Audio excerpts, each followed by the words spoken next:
Hello, good Sunday afternoon, evening. I'm just going for a quick walk because I'm properly been for a walk today whilst Amelia is going to sleep. So the Black Lives Matter protests continue across the world. I want to briefly talk about the ones happening in the United Kingdom. Welcome to another episode of Toby Stupid Vlog. And in particular today in Bristol. Now, as you know, Bristol is, well, you may not, if you're from the United Kingdom, you'll probably know that Bristol is a city that built a lot of its wealth on the slave trade. And today in Bristol, protesters pulled down the statue of Edward Colston, which was in the town centre, and dragged it along the street and threw it into the harbour. In fact, under a bridge named after a slave. Particularly poignant. Now, there seems to be some disagreement about whether this is the right thing to do or not. In my mind, there is no disagreement. So let's deal with the argument case points one at a time. Number one, is destruction of property. Where will this end? Why not burn books? Well, yes, it is a criminal act. There's no denying that. Where will it end? It will probably end when people have removed symbols of hatred and murder from public life. Does that involve burning books? No, it doesn't, because they are not symbols that people walk past every day, and burning a single book does not remove the information, nor does throwing a statue into the harbour remove history. It just shows that people are no longer willing to idolise people like that. So secondarily, you are destroying history. Well, no, you're not. The statue, for a start, was erected 170 years after Edward Colston died, I believe, by the Victorians. And like all statues, it was erected not to celebrate history, but to idolise an individual, a massively misplaced ideology, which clearly has no place in modern society. Argument 3. You can't just remove statues for anyone who's ever done anything bad. There wouldn't be any statues left. Agreed, there wouldn't be any statues left. The reason for putting up a statue should be thoroughly considered before it's done in the first place. But secondly, he's not somebody who's done anything bad. He's a man directly responsible for the shipping of 88,000 slaves from Africa to the United Kingdom, 19,000 of whom died as part of that. So by any standard, that is genocide. So, next argument. It wasn't illegal at the time. He didn't break any laws, and people's attitudes and laws change. Yes, that is technically correct, but generally the laws existed as they did because men like him, men of incredible privilege and wealth, decided what the laws were, and the people who it impacted didn't have a say at all. So it being legal doesn't mean that it was right. For example, pretty much everything Hitler did was legal, but I don't imagine you would think that it's a good idea to leave a Hitler statue up in the middle of Germany, would you? And when it comes to the idea that you can't judge people now on today's morality for actions they committed in the past, well, you absolutely can. It's a conscious decision if you decide not to, but of course you can. I think it's perfectly legitimate. Society moves on and you can look back and make a better judgment about whether people did things right or wrong. So that seems perfectly fair. The law at the time that he was in charge of the British Africa Company was that slaves were considered property, not people. So that allowed him to treat them with contempt, frankly. Inhuman is how he would have considered them. So why is anyone so upset about a little bit of property damage? Because nobody seemed that upset back then. Personally, I think it's good. I think people should reassess who historical idols are and whether it's still appropriate to have buildings named after them and have their statues around. Society moves on, and history will forever be recorded, but you don't need these things to be celebrated in the way that they are with, in particular, statues. Now, there's been many attempts by people to have Edward Colston removed from a statue in the centre of Bristol by what you might call democratic means over the years, and it hasn't worked because you always get NIMBYism and people defending the indefensible, and so people have left it there because that's the easiest thing to do. But it's not the right thing to do, it never was.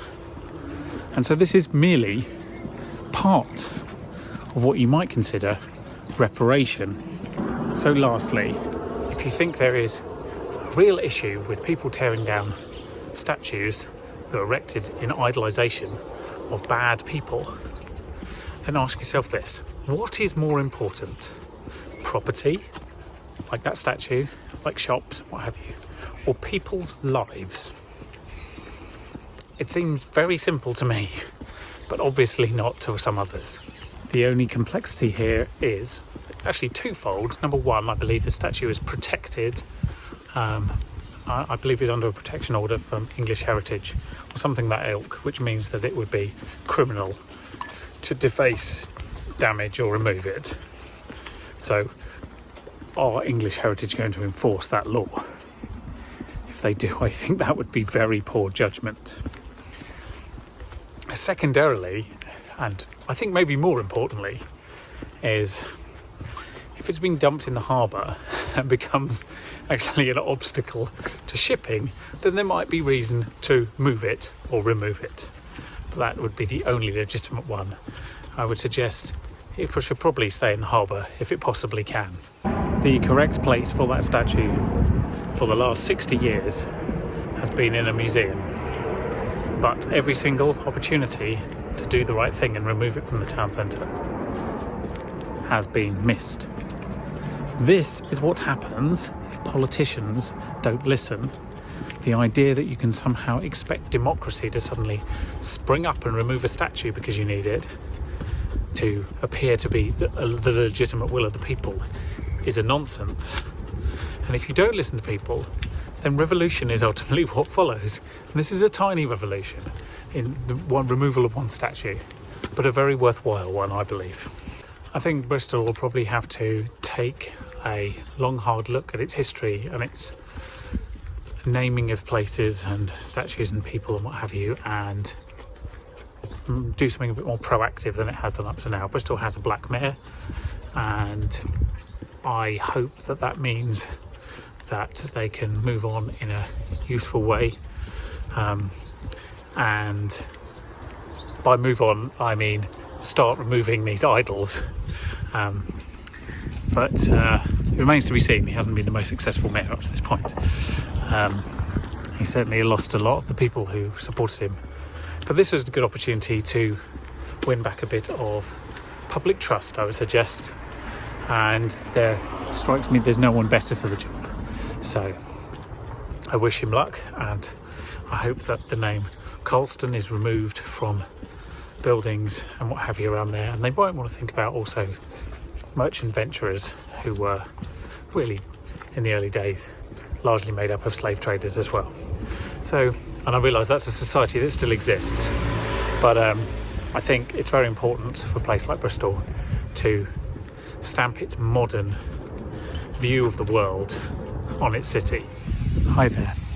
It's Monday, it's a new week, and I'm going for a walk.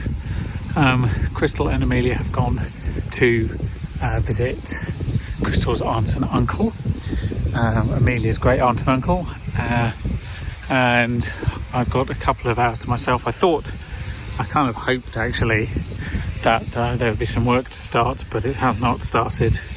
So instead I've been communicating with RHP about forthcoming issues for the board, and now I'm going for a bit of a walk. It's very different weather than it was a couple of weeks ago, isn't it? It's not unpleasant. I do think that you do need some variation in weather. I do have a ridiculous hand tan, which I don't know if it comes out on here from pushing a buggy, but today I'm going for a walk that doesn't need ramp access and go up and down stairs. I can't think of any stairs that I might go up and down, but the option's there. So gonna make the most of it whilst the weather's good. It's going to get a bit miserable towards the end of the week, I'm assured, so that's a bit worrying. But for the time being, it's a good opportunity to go for a walk, clear my head, think about the issues that are happening in the world right now, and try and formulate a considered view, let's say. That's probably the best way of putting it. And nothing helps your mind better than going for a walk, so that's what I'm doing. So I'm deep in Richmond Park, and it just occurred to me as I was walking through here, we did our pre-wedding shoot, photo shoot in Richmond Park, and there's lots of photos of us generally around trees and fields and stuff, and I know roughly where they are, but I happen to know exactly this log because there's a photo of us sitting on it. There we go, and I thought I'd come and visit the log because it's a pretty nice place to sit on the whole until the woodworm gets it. It's very relaxing. We are in Paynes Hill Park, and this is an amazing cedar tree. It's very pretty around here. Someone slept on the way here, but is now a bit like that. So it's lovely. We've never come here before. It's really beautiful. It's all built around this enormous artificial lake. What are you doing in this field? What are you doing in this field?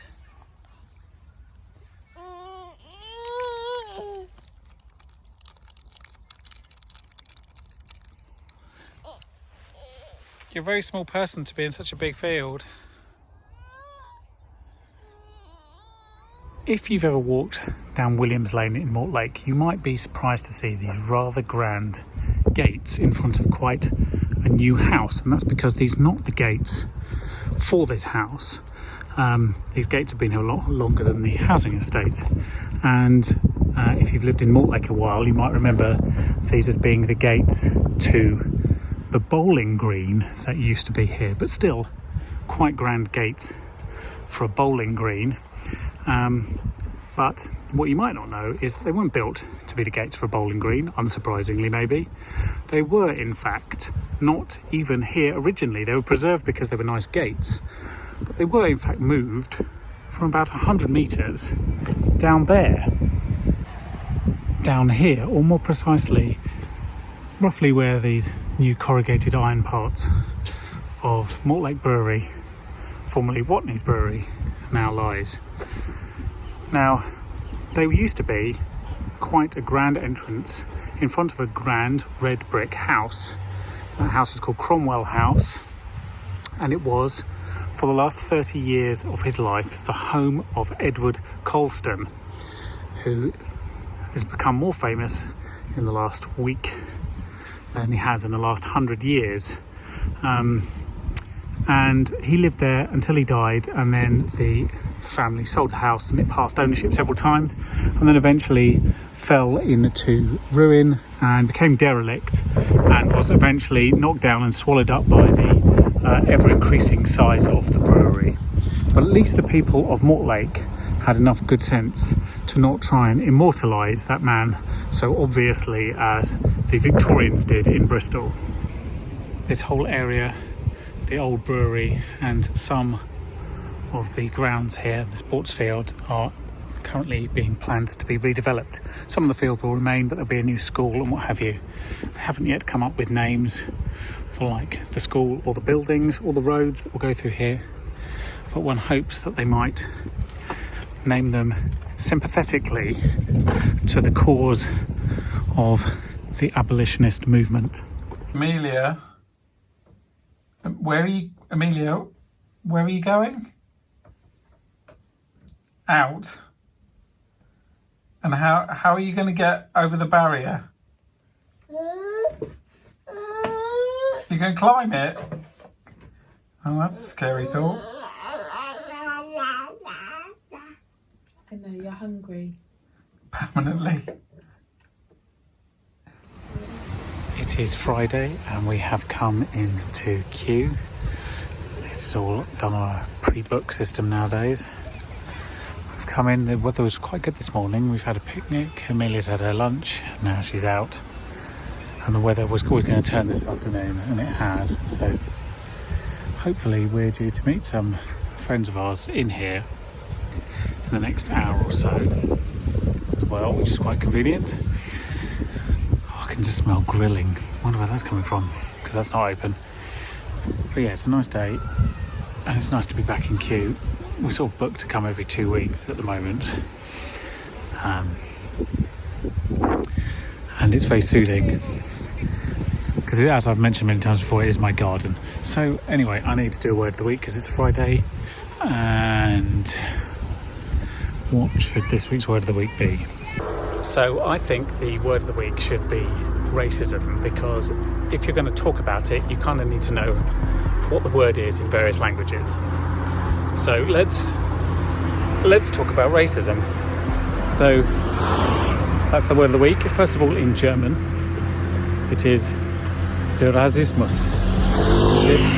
Der Rassismus. That is the racism in German. And in Italian, it is il razzismo. That is il razzismo. That is racism in Italian. So there we go. There are some words that will help you have some conversations in German and Italian that may be difficult but are very much necessary at the moment. That was this week's word of the week. Thank you for watching. I hope you enjoyed it. I'm currently in Ealing picking up a massive monitor that I've bought on eBay, which I'll get set up and we'll get to see at some point as the office studio comes together next week. Thank you, I'll see you then. Toby